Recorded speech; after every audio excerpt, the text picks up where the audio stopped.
Alrighty, so in this video I'm going to be showing you how to change the oil and serpentine belt on a 2012 Ford Focus 2.0 liter, and this one is a 5-speed manual.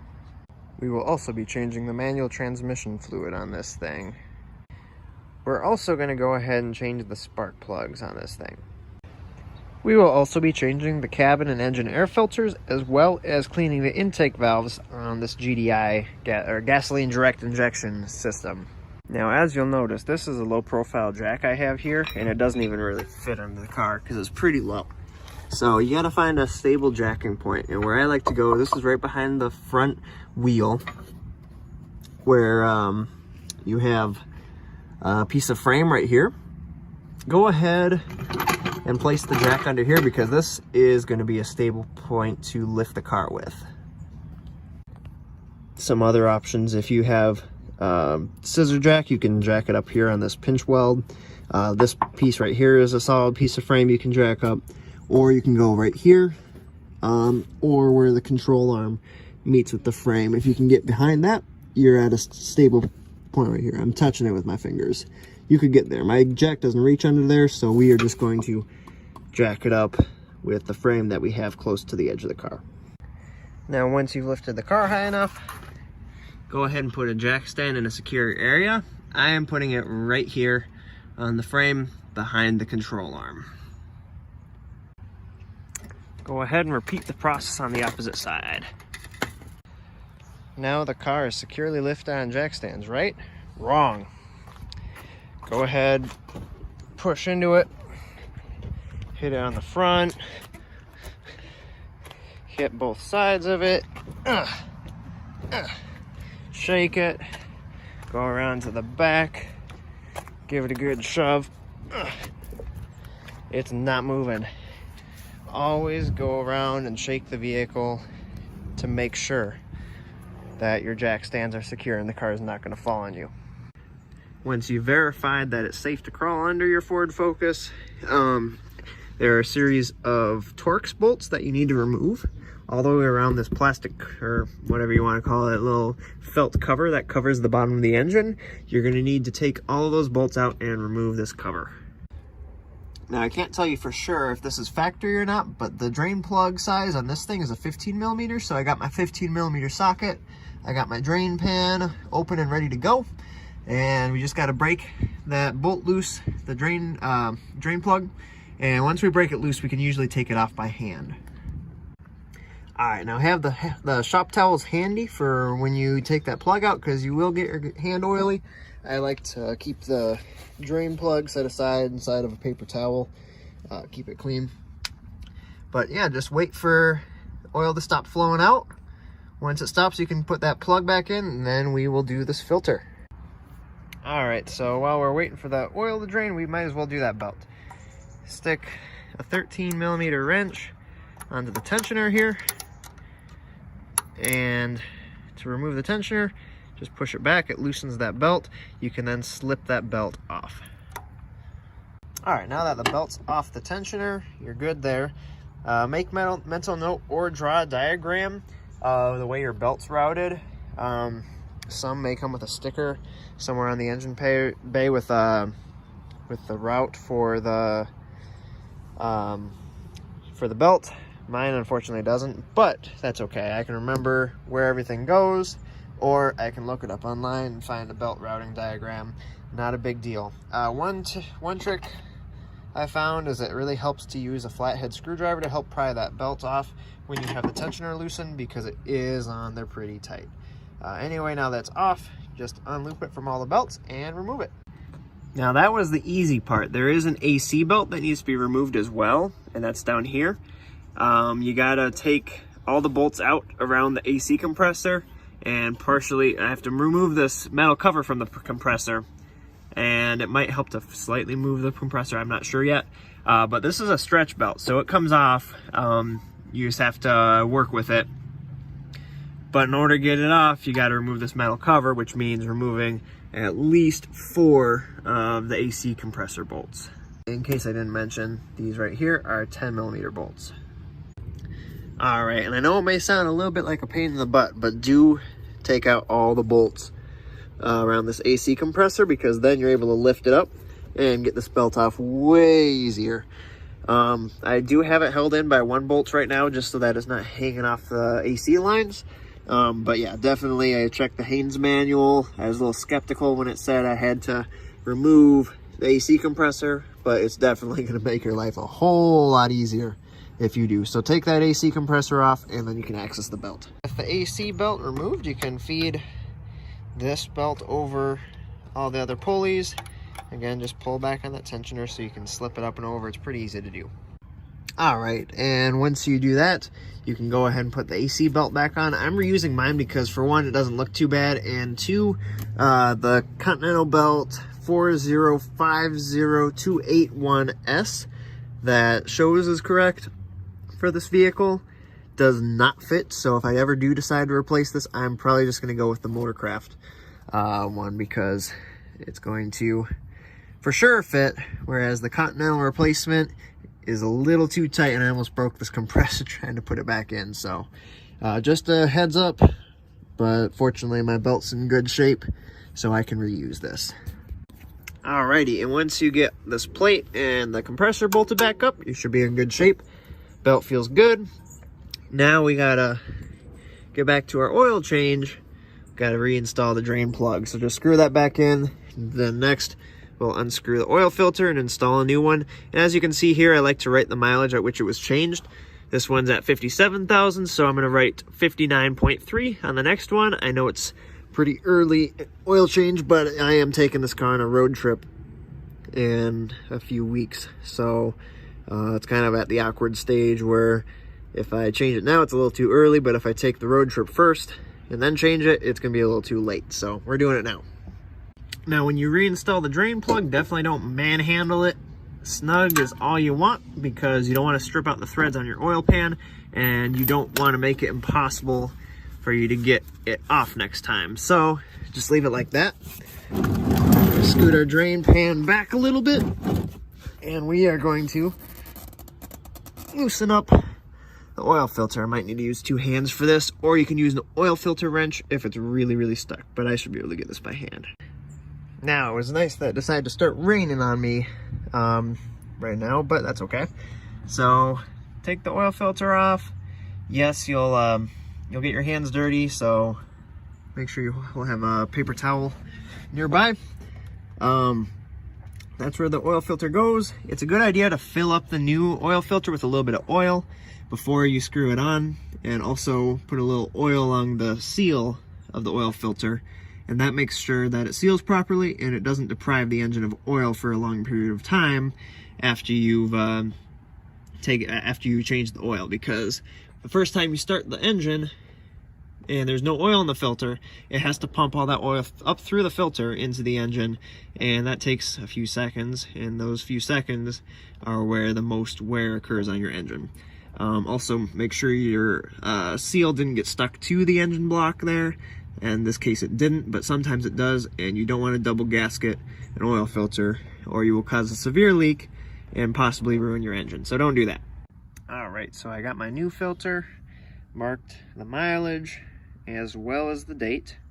So what we're going to want to do with this is I'm going to dip my finger in the new oil, the fresh oil, the 5 quarts of 5W20 Motorcraft, and I am going to lubricate the seal here, and that will help it seal as well as to not get stuck to the engine block when it's time to change it next time. Normally when you see oil filter seal that gets stuck on the block, it's because it wasn't properly lubricated. Next, you're going to want to pour a little bit of oil into this filter so that it's full. Like I said, limit the amount of time you have with no oil in the engine when you're running it. Go ahead and get the filter as tight as you can by hand, and that is tight enough, and you should be good there. Go ahead and add the rest of the oil into the top. Alright, so using a clean funnel, go ahead and add all 5 quarts of the 5W20. The Ford Focus 2.0 does call for 4.54 quarts. However, a little less than half a quart extra isn't going to hurt anything and might actually be good, especially if you have a slow leak or if your vehicle consumes oil over time, as all vehicles do as they get to higher mileage. You don't want to put way too much oil in because that will definitely do some damage. However, not enough is also a problem. So 5 quarts in a vehicle that takes 4.54 isn't going to hurt anything.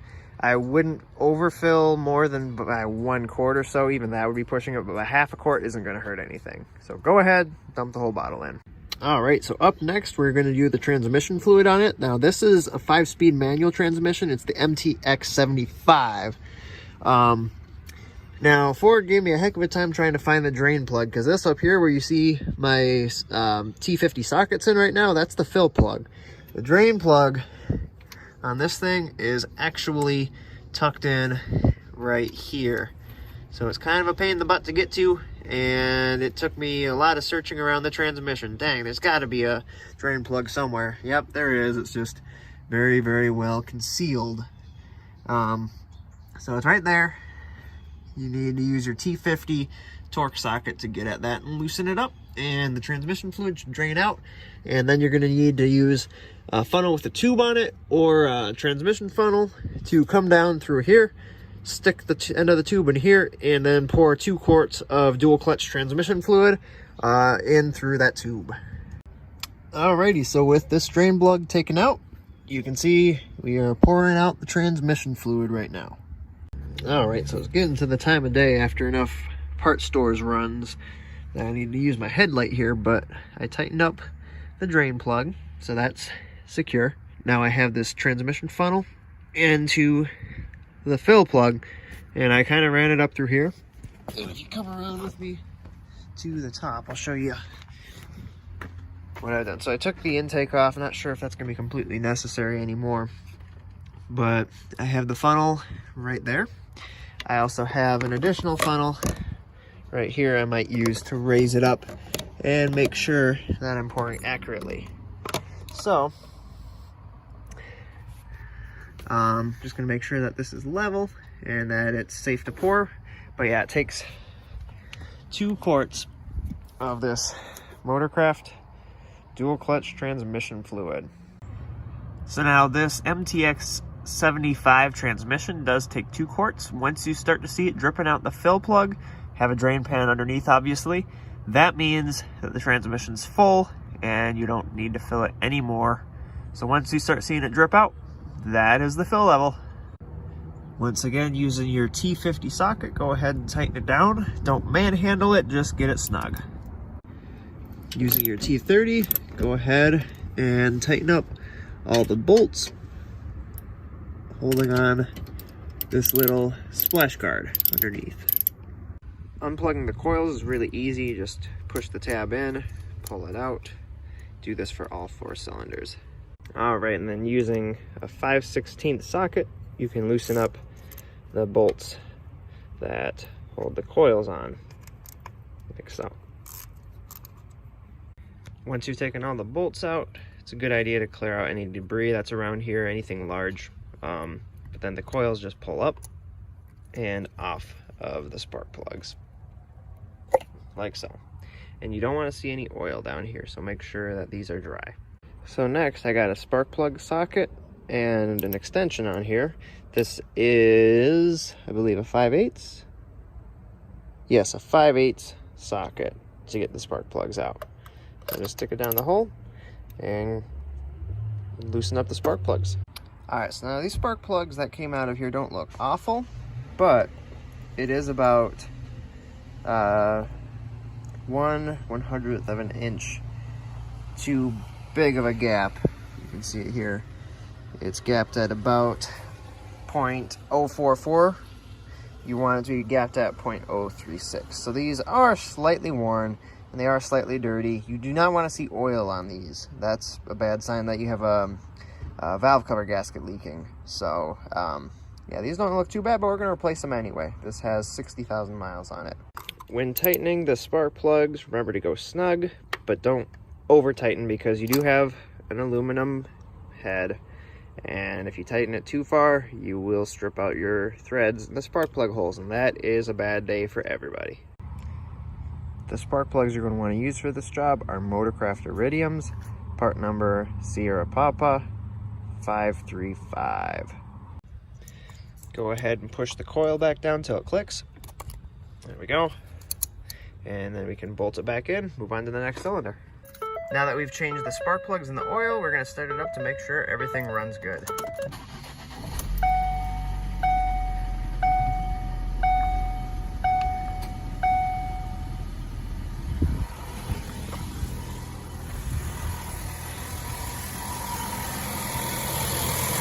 Running good, no misfire, belt's brand new, oil's brand new.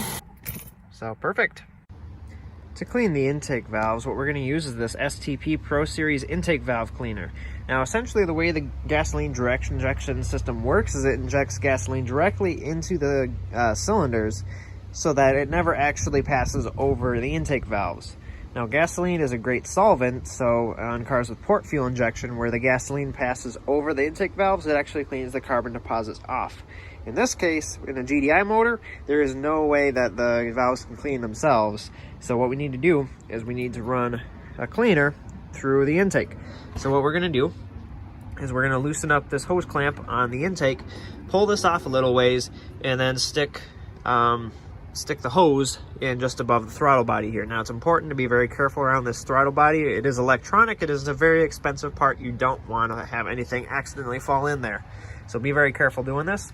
You also don't want to start it back here because it's too close to the mass airflow sensor. You can do some damage if you get the cleaner on this mass airflow sensor. And again, it's not a cheap part. So best to do it here, best to be very careful of that throttle body and just run it through. So once you pop the hose off the throttle body, you can move it back a little bit, and that's the slot where you're gonna stick the hook on the end of this hose. You're just gonna feed it in there and have it pointing in towards the throttle body, but again, not touching that valve. You're also gonna wanna push the hose, not snugly over because you can't with this hose sticking in there, but stick the intake hose back over the throttle body as much as you can so you don't create a huge vacuum leak and cause the check engine light to come on. All right, so with that hose in and pointing in towards the intake, just go ahead and make sure the hose is on as good as it can to that throttle body so you're not leaking too much air through there. If the check engine light does come on, it's not the end of the world. We're just gonna try to not trigger it. Up next, make sure you turn the red dial all the way to on. That's your timer. Then turn the blue dial all the way to on, and that will make it start injecting the cleaner into the throttle after 1 minute. So have the engine running, idling with your foot on the gas, holding it at about 3,000 RPMs is what the instructions say on this thing. So we're gonna go ahead and start up the car.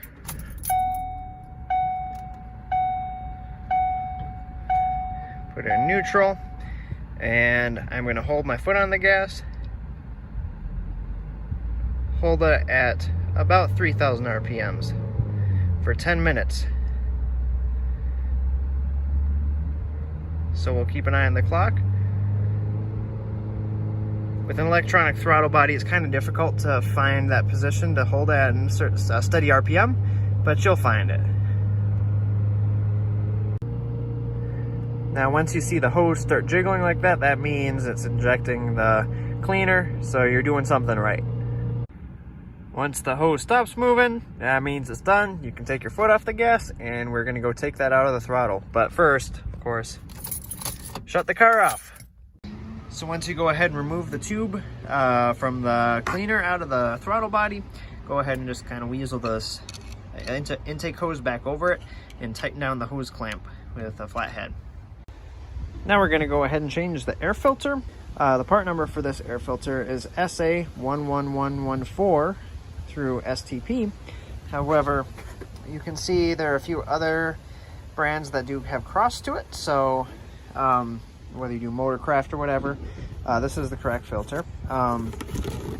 What you're gonna need is you have a few bolts going around the air box. They're all gonna be 8mm. So just go ahead and loosen all them up, and you can pop this cover off the air box. With those bolts removed, cover just pops off, and you can easily pull the air filter out like so. Now this one, you can hold it up to the light and check. It's not in horrible shape. This filter actually has a lot of life left in it, but we're going to change it anyway, simply because I'm taking this car on a road trip and I want it to be in perfect shape to make the trip, since it's going to be, you know, about 4,000 miles. So take that out, grab out the new air filter, and the side with the hole just goes over that hose, and the side without the hole obviously is on the outside, and that forms, stick it in like that, this forms the outside wall of the filter housing. When you go to reinstall the filter cover, the airbox cover, the outside lip of this airbox should be on the outside of the end of the filter. Basically hugs it in. Just go ahead and push it until it lines up with all the bolt holes, and then you're good to go ahead and tighten it down. Go ahead and tighten down all the bolts and you are set. Now we're going to change the cabin filter. The cabin filter is located under the passenger side dash. You can see a corner of it right here. That little tab is one thing you'll have to remove to pull out the cabin filter. But first, you'll see we have two little screws here that we have to loosen and take down this little plastic panel thing. So that just unscrews like that. Same thing on the second one. And once you get loosened to enough of a point, just pull it off. This carpet comes down and you have access to your fuse box and your cabin filter, which is right here. So to get it out, you got two little tabs you pinch and you pull back on this panel. It comes down. You got your cabin filter right here. You just grab onto it, you can squeeze a little bit and it should pull out like so. Now this one's just slightly dirty, but we're gonna go ahead and change it with the max filter, which is better for people, especially like people like me who have allergies and stuff. So you pull it out. We're gonna take a close look at it. As you can see, not horrible, not clean either. So we're gonna go ahead and replace it. For this, we're gonna be using STP part number CAF 1900M, which is the max filtration. I believe this one here is a CAF 1900P. Go ahead and match up the two, make sure they're the same size, and they are. This one, the max, is a little bit better. Has charcoal and baking soda to help remove odors, and it has antibacterial microtechnology, and it's got 4 filtration layers, so that helps get basically everything out of the air that comes into the cabin. So if you have allergies, this is a good filter to get. Pay attention to the direction of the airflow as well. In this case, the airflow blows this direction, so you want the arrows facing towards the inside of the car.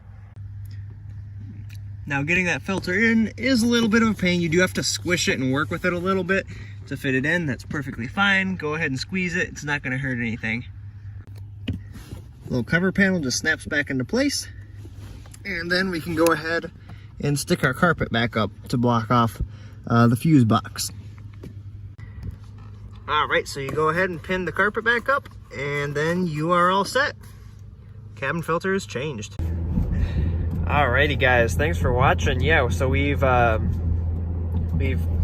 changed the oil, the transmission fluid, the serpentine belt, the spark plugs, and we cleaned the intake valves and changed both the cabin and engine air filters on this 2012 Ford Focus. I appreciate you guys watching. Be sure to give me a like, subscribe if you feel compelled to, and feel free to comment any questions because I am more than happy to answer them. Thanks again for watching. Hope you all have a great rest of your day. Always remember, enjoy your cars and stay focused.